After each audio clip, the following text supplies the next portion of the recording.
What's up guys, Phantom here back with episode 63 in my F1 2019 career mode as we are going to Sao Paulo for the Brazilian Grand Prix for round 20 of season 3 here. As you can see, we have a chassis upgrade here for weight distribution as we are now flip-flopping with Ferrari for second for car performances. We are in second right now as we will go to qualifying. Welcome to qualifying here in Interlagos as the cars are readying up for what's likely to be a very important session. Now then, Anthony Davidson, you're not getting any younger, but you have been involved in your fair share of qualifying sessions in an illustrious 30-year career. How do you deal with the pressure when you have that one chance to deliver a perfect lap? It's not so much about dealing with the pressure, it's more about how you approach the risk and just how much of it are you willing to take. You're constantly balancing the car on the edge of grip from braking, cornering and traction. And over the course of a lap, it's easy to get that balance wrong. And that's why achieving the perfect lap is almost impossible. As you say, I've been doing this 30 years now, and it never gets any easier. As we start out here in Q2 here, as we are 23 points ahead of Vettel in the championship with 2 races left, which means all we need to do is finish 3 points ahead of him, and we will finish 26 points ahead of him, and we will get the tiebreaker as we have won 5 races this year compared to Vettel's 2. So as we come across the line in Q2 here, we'll come across in 3rd as our teammate Raikkonen is all the way down in 14th. Really disappointing, as we will move on to Q3 here as Vettel has set the fastest lap of Q3 so far, as we have about 20 seconds left before the end of Q3 here. As we go through the Senate S's out here, as we come onto the front stretch here with the help of DRS here, as we come all the way next to the pit wall, as we will come across and be on pole position for the Brazilian Grand Prix as Vettel is second, and the most dominant car this year, Verstappen, for at least the second half of the year, has been Verstappen, as he is 3rd, as we will move on to the race. As surely as the sun rises in the morning, the Brazilian Grand Prix packs out the grandstands and creates incredible drama. Title deciders, heartbreak, triumph and home glory. All these and more can be found in abundance here at the Autodromo José Carlos Pache. We're racing today then at Interlagos, a historic 2.7-mile circuit and one of the few anti-clockwise tracks on the calendar. 15 corners in total, 9 to the left and 6 to the right, with a technical middle section opening up to a flat-out Sector 3. That gives us our best passing opportunity down into Turn 1. Anthony Davidson is here once again for today's Grand Prix. Let's discuss Haas. They haven't had to retire from any of the last 15 races. What does that say, do you think, about the reliability of their car? I think they can be fairly pleased with that record so far. The first thing any good car needs is a solid, reliable base with which to build on, and they seem to have that this season. Let's run you through the driver grid order for today's exciting race. Oldtimer lines up on pole position, and starting alongside in P2 is Sebastian Vettel. Considering the rest of the grid, we have Verstappen, Hamilton, Charles Leclerc and Sainz, Bottas, Weber, Ricciardo and Daniel Kvyat, Grosjean, Magnussen, Devon Butler and Raikkonen, Giovinazzi, Perez, Lance Stroll and Lando Norris. Russell and Nico Hülkenberg completes the grid. And with preparations almost complete, let's head down to the track.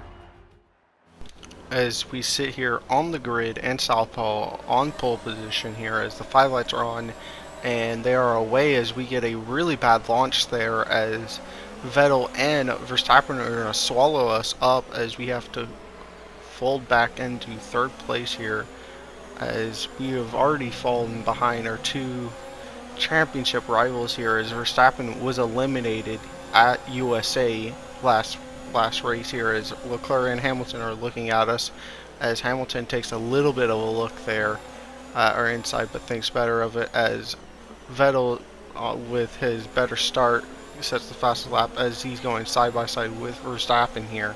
through the center S's, as we are right behind Verstappen here, as we're going to get a very good run, and then he just pulls out right in front of us, so we give him a little bit of a shove there as he's going around the outside of Verstappen.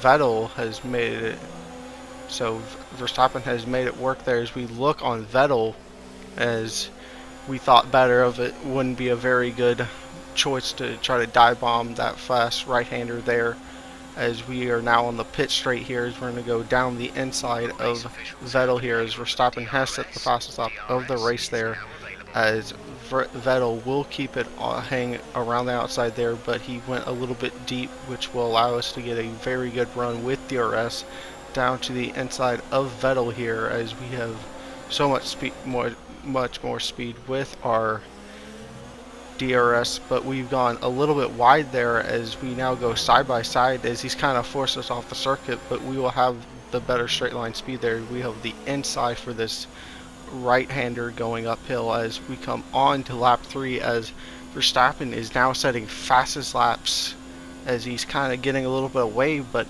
we actually kind of pull a little bit farther in, and then he just comes back with another fastest lap as we come into the pits at the end of lap 10 here, as we will be the only one to pit here, as we will put on the medium tires to the end of the race here, as the rest of the grid is now funneling through here, as we will exit NP18, as we will come across the line and reclaim a good amount of the positions we have lost through the pit stops.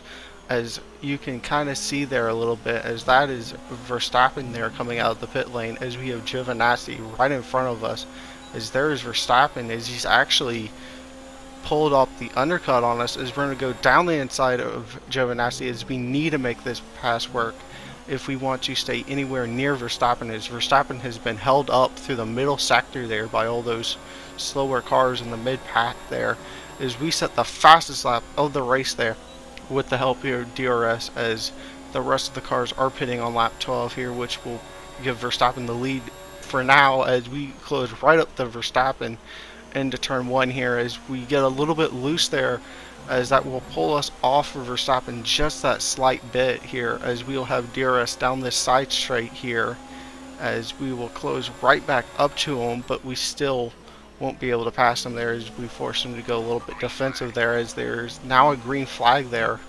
as Verstappen's teammate Leclerc is out of the race here on lap 13, so Leclerc's not getting any luck here, but we will go down the inside here on the front stretch of Verstappen here, so we have managed to catch and pass him and set the fastest lap of the race at the time, but Verstappen must have gotten his tires warmed at this point, because he is absolutely blistering quick, especially with DRS there, as he looks around the outside of turn 4, but we will shut him out there as we come down the front stretch once again, as we go defensive, trying to break as much slipstream as possible, as we will go pretty far deep. We went really deep in the turn 1 there, lucky not to lose any time through the center S's. But once again, he's going to challenge us here around the outside here of turn 1 here, as we will this time perfectly set ourselves up there, which will allow us to get a little bit of space there for Verstappen. So we were able to charge up our ERS a little bit more for this final lap here, as Verstappen has literally 1 or 2 more chances to get around us, as we kind of close him off there, put our car in the best position there at turn 4, as he is not able to get around us, but he has one last chance here up the front stretch. As we come across the line, we will take P1 and win the Drivers' Championship. You're now the Drivers' World Champion. The team want to say thanks for a brilliant job this season. And so the celebrations begin, and well earned they are indeed. It may have looked simple at times, but as any racing driver will tell you, competing at this level, at the very top, is anything but simple. There's no catching them now then. We have a new World Drivers' Champion. A victory for Alfa Romeo. The team will certainly be celebrating tonight. Anthony Davidson, what helped them deliver this result, do you think? I think a large part of the result comes down to temperament. they were able to keep their heads when everyone around them was losing theirs. And that's allowed them to get the best out of the car, to maximise the strategy and to stay out of trouble.